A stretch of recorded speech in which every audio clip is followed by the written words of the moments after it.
पर रहेगा, मारेगा फिर प्रास को जनी।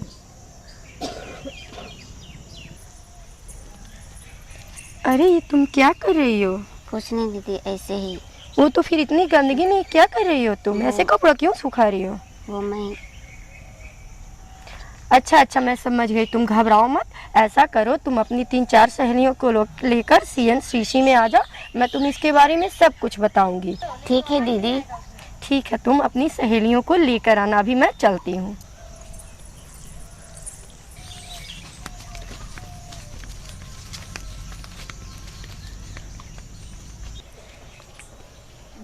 रेखा दीदी, रेखा दीदी। हाँ कौन? अच्छा तुम लोग हो, अच्छा आओ आओ बैठो तुम लोग, मैं भी आ रही हूँ।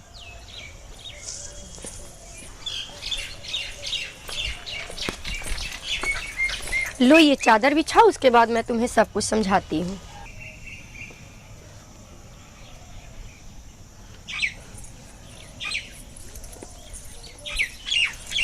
आओ बैठो सब कोई।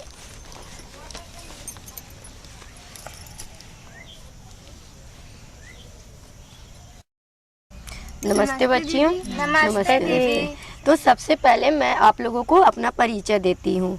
मैं मसौंधा गांव की जीविका सहेली हूँ और आज मैं आपको एक ऐसी जानकारी देने वाली हूँ जिससे आप लोगों सभी को फ़ायदा होगा। लेकिन अगर आपको इससे कोई परेशानी होती है तो फिर उसमें शर्माने की या घबराने की कोई ज़रूरत नहीं है, और कुछ ना समझ में आए तो तुम लोग बारी बारी से मुझसे कुछ पूछ भी सकती हो। तो ठीक है, मैं बताऊँ? तो लड़कियों, मुझे तुम लोगों को बुलाने के पीछे एक खास कारण है। उस दिन जब मैं जा रही थी तो मैंने गुंजा को गंदगी में कपड़ा सुखाते हुए देखा। तो मैं ये देख रही हूँ कि आज भी तुम लोगों को इस विषय में जानकारी अच्छी तरह से मालूम नहीं है, इसीलिए मैं चाहती हूँ कि तुम्हें इसके बारे में अच्छी तरह बताऊँ। तो क्या तुम लोगों में से कोई बता सकता है कि मैं किस विषय में बताने वाली हूँ? नहीं दीदी। तो आज मैं तुम लोगों को माहवारी के बारे में बताने जा रही हूँ, जिसे आम भाषा में महीना, मासिक या फिर एमसी भी बोलते हैं। देखो, अभी तुम लोग किशोर अवस्था में हो, इसलिए मैं चाहती हूँ, और किसी किसी की नई नई शादी भी हुई है, इसलिए मैं चाहती हूँ कि तुम्हें माहवारी के विषय में अच्छी तरह से जानकारी दूँ। ठीक है? ठीक है दीदी। दीदी, ये किशोरावस्था क्या है, मैं जान सकती हूँ? ठीक है, मैं तुम्हें किशोरावस्था के बारे में बताती हूँ। तो मैं तुम्हें किशोरावस्था के बारे में अच्छी तरह से बताती हूँ। 10 से लेकर 19 वर्ष की आयु को किशोर अवस्था कहते हैं। इसमें हमारे शरीर में कुछ परिवर्तन आते हैं। कैसा परिवर्तन दीदी? जैसे में हमारे शरीर में शारीरिक परिवर्तन, मानसिक परिवर्तन, भावनात्मक परिवर्तन। तो अब तुम लोग सोच रहे हो कि ये कैसे हुए तीनों परिवर्तन, तो मैं तुम्हें इसके बारे में पूरी तरह से बताती हूँ। शारीरिक परिवर्तन में जैसे होगा, जब हम बाल अवस्था को पार करके धीरे धीरे आगे की ओर बढ़ते हैं, तो जैसे हमारे शरीर में सीने का बढ़ना, काख के नीचे बाल जमना, ये सब तो हो गए शारीरिक परिवर्तन। और मानसिक परिवर्तन में जैसे कि तुम लोग कभी कभी देखो, किसी भी लड़के को देख के उसकी तरफ आकर्षित होती हो, तो ये हमारे शरीर में आकर्षण ही एक मानसिक परिवर्तन हुआ। ठीक है? और जब हम किसी दूसरे प्रति, विपरीत लिंग के प्रति सोचते हैं, या कभी कोई किसी लड़के ने तुम्हें हाथ से छुआ, तो छूते ही हमारे शरीर में एक अजीब सी सनसनाहट या कपकपी पैदा होती है, तो ये हमारे शरीर का भावनात्मक परिवर्तन हुआ। इन तीनों परिवर्तन को ही हम किशोर अवस्था कहते हैं। समझी? ठीक है दीदी। हमारे जो शरीर में परिवर्तन होते हैं, उससे सबसे बड़ी परिवर्तन हमारे शरीर के अंदर होती है, यानी कि आंतरिक परिवर्तन। उसी परिवर्तन को हम माहवारी कहते हैं।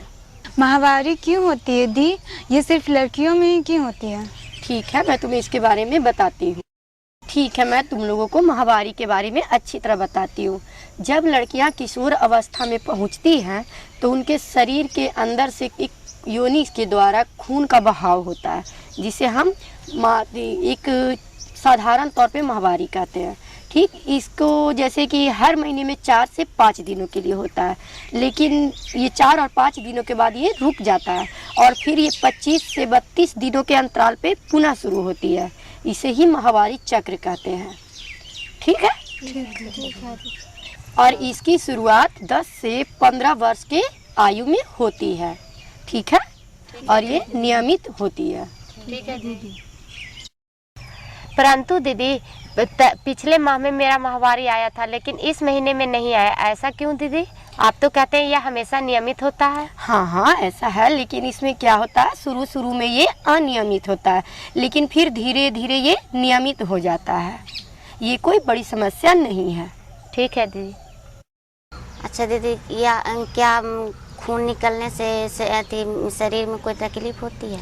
नहीं नहीं, ऐसी कोई बात नहीं है। इस खून के निकलने से हमारे शरीर में कोई कमी नहीं होती है और ना ही कमजोरी होती है। मैं तुम्हें इसके बारे में अच्छी तरह से बताती हूँ, ठीक है?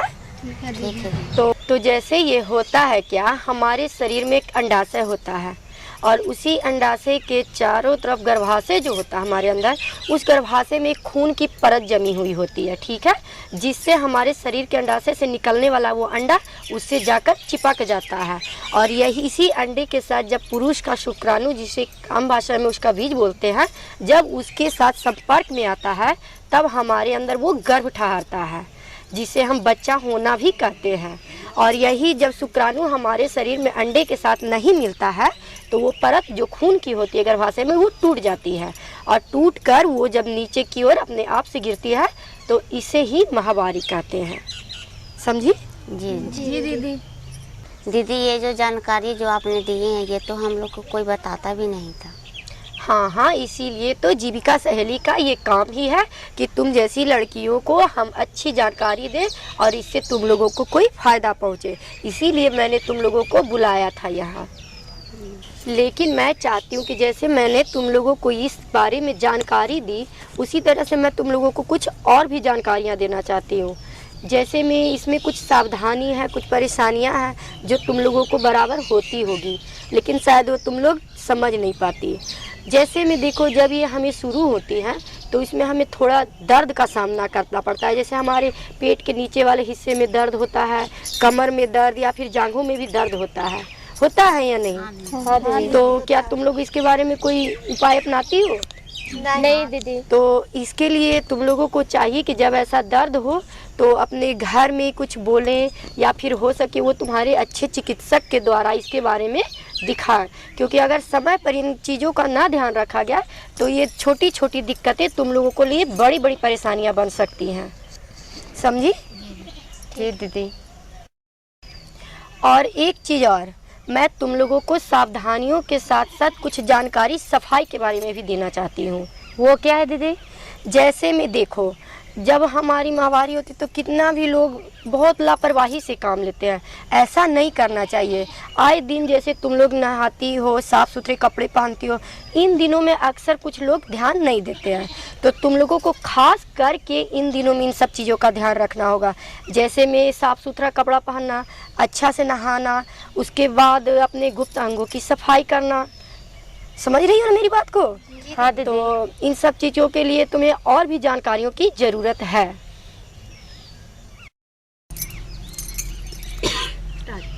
तो देखो, जैसे मैंने गुंजा देख रेख और सावधानियों की बात की, तो जैसे जिस दिन मैं उस दिन आ रही थी तो तुम कितनी गंदगी में कपड़े सुखा रही थी, लेकिन वो सही तरीका नहीं है।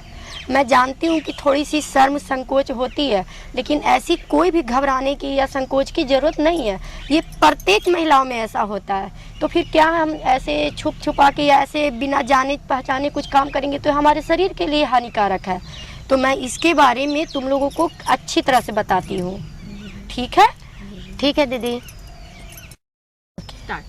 ठीक है, मैं तुम लोगों को आज इसके बारे में और कुछ जानकारी भी देती हूँ, ठीक है? जैसे उस दिन तुम गुंजा इस्तेमाल कर रही थी कपड़ों के लिए, तो उसके बारे में मैं तुम्हें अच्छी तरह से बताती हूँ।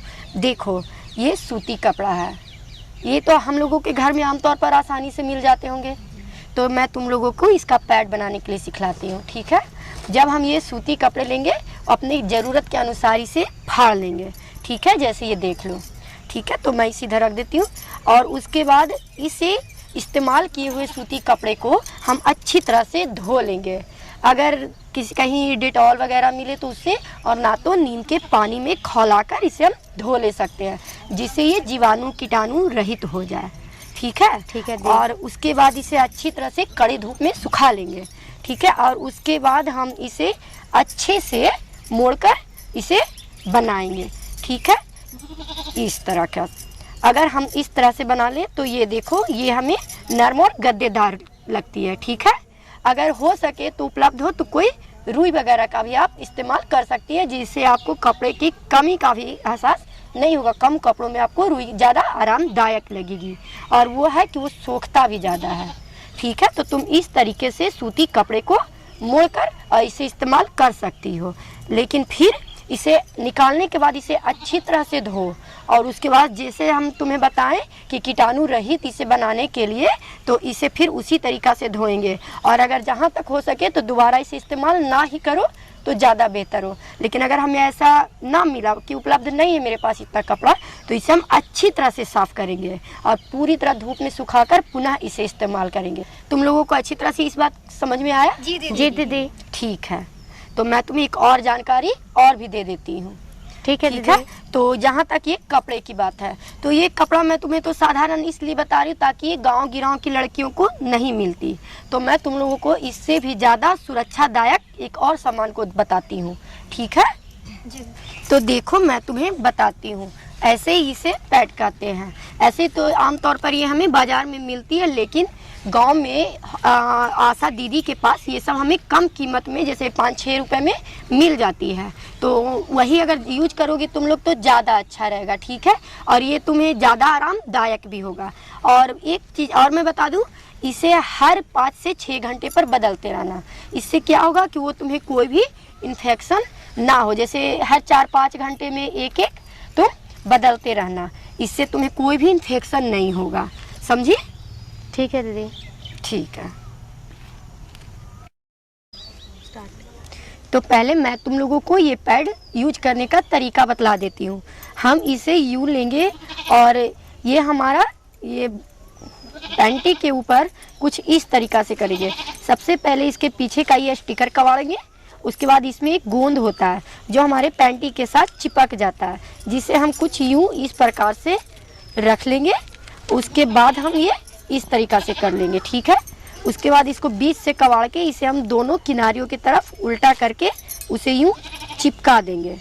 ठीक है, और उसके बाद हम इसे यूज करेंगे। इस चिपकाने से ये क्या होता है, ये इधर उधर घूमता नहीं और हमें कहीं भी दाग वाग लगने की ज़रूरत नहीं पड़ती है, और हम आरामदायक महसूस करते हैं। तो देखो, ये दिन में 4 से 5 का पैड जरूर बदल लेना है। ठीक है? ठीक है दीदी। अच्छा दीदी, हमें ये तो बताइए, जब हम हमारे मतलब होता है तो हमें पूजा रूम में नहीं जा दिया जाता है, या फिर अचार वगैरह नहीं छुआ दिया जाता, ऐसा क्यों? ये तुमने बहुत ही अच्छा सवाल पूछा। लेकिन ऐसी कोई भी बात नहीं है कि जब हमें माहवारी होता हम पूजा रूम में ना जाएं या फिर अचार वगैरह ना छुएं। ये सब सिर्फ आम तौर पर लोग बना दिए हैं। वैसे इन नियमों को इसलिए बनाया गया ताकि लड़कियां उन दिनों में आराम से रहें, क्योंकि ये कमजोरी की भी बात थोड़ी हो जाती है। तो इसलिए वो चाहते हैं कि लड़कियां थोड़ी आराम से रहें। तो यही है, और कोई ज़्यादा बड़ी बात नहीं है। लेकिन इस बात को लोग बड़ी बना दिए हैं, इसलिए इन सब बातों पर ध्यान नहीं देना चाहिए। जी दीदी। ठीक है? ठीक है। अच्छा दीदी, आपको बहुत बहुत धन्यवाद जो आपने हमें इतनी अच्छी जानकारी दी। हम आपकी बातों का ध्यान रखा करेंगे। ठीक है, मैं बहुत खुश हूँ कि तुम मेरी बातों से प्रभावित हुई। लेकिन इस जानकारी का सभी मूल्यांकन तभी होगा जब इन जानकारियों का तुम लोग सही सही पालन करोगी और अपने आसपास में सभी लड़कियों, सभी महिलाओं को इस बारे में बताओगी। और मैं चाहती हूँ कि उन लोगों को भी इन सब चीज़ों का सही उपयोग बताओ। ठीक है? दीदी, हमें ये जानकारी सभी को बताएंगे। देंगे। ठीक है, तो अब मैं चलती हूँ। जी ठीक है दीदी। दीदी। नमस्ते। नमस्ते दीदी, अब हम चलते हैं।